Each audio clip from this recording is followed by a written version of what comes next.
At the age of 24, me and a buddy were drinking together, and he had gotten into a car accident.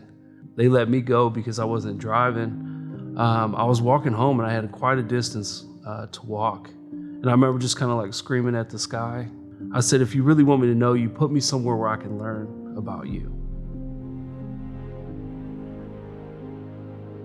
I grew up with 3 other siblings. My mother was functionally a single mother. She did the best that she could, but we had a lot of time to get into things. And so, very early on in my childhood, I was introduced to, smoking marijuana, drinking, sexual promiscuity. At some point, I probably would have destroyed my life completely, and God found me.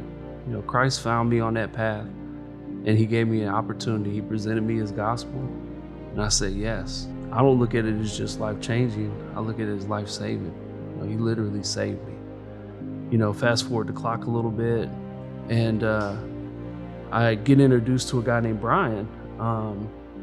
We met almost nonstop every week, once a week, for the next 3 years. I probably asked him a million questions. We got to build a friendship that has continued on for the past 16 years. I grew up, around a lot of gang violence, and I have a pretty scarred past with my mother, who was abusive to me and my siblings. But through that, I really understood and have a passion, not only for the area of Linden, but also for prisons, because I had seen the hurt that goes on in both. And I saw how Christ's love can affect change. And a big part of that too was this guy B. I think we met like in 2017 through mutual friends.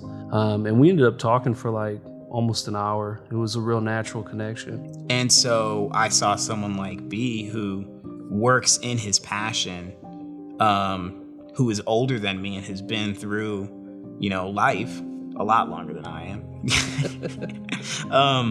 But I saw him as someone I could look up to and someone I could trust.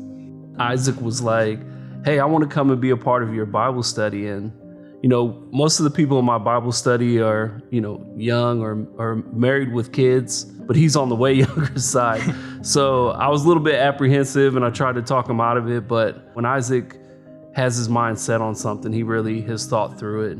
I could see how it would be pretty scary because this was a group. I knew pretty much no one except for him, but I knew that's what I needed. Being able to be a champion for people that are often overlooked in the world, or if you look at their backstory, it's not squeaky clean, that God can use them in impactful ways. We find a lot of meaning and purpose in it because in the people that we mentor and disciple, we see ourselves. I had a kid that I mentored from Lyndon McKinley, found out he got shot and killed while he was staying with his father. This was a dude who was my little brother's age, and he's just gone. It's given me a lot to think through and kind of fight through with God. But one of the things that I'm so grateful for is where I'm at in my life. To have someone who has gone through similar things kind of walk me through how he's done it has provided me with a very, very strong foundation. If someone was nervous about starting a life-on-life discipleship relationship, one of the things that I would ask them is, who are the people that have meant the most to you, the people that have had the biggest impact on your life? And do you desire to have that type of impact on someone else's life? And most people would say yes. Everything from then on, is just that. You're considering, you're praying, you're thinking about, how can I serve this person to the best of my ability, imperfectly, show them the love of Christ.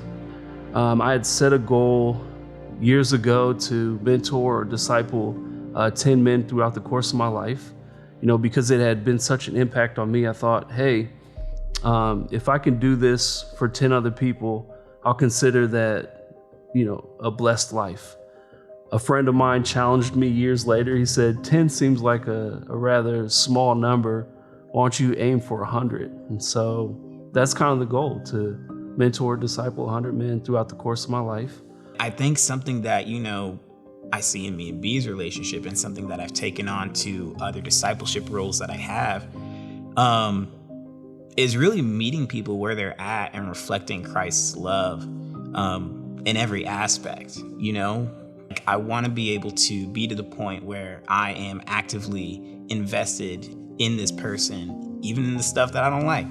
I'm being open to learning and growing myself along with learning and teaching them, and just having a relationship and just building each other up. It's not something that you're going to master at any point. And every relationship is going to be a little bit different. And so it requires us to continue to immerse ourselves in the Word, to be prayerful for the people that God has put in front of us, and also just to come in at it with a humble heart. It's something that anybody can do, whether you're an introvert or extrovert. It's not based on any temperament or any test that you could take about yourself. Christ says in Matthew 28, we all should participate in this work.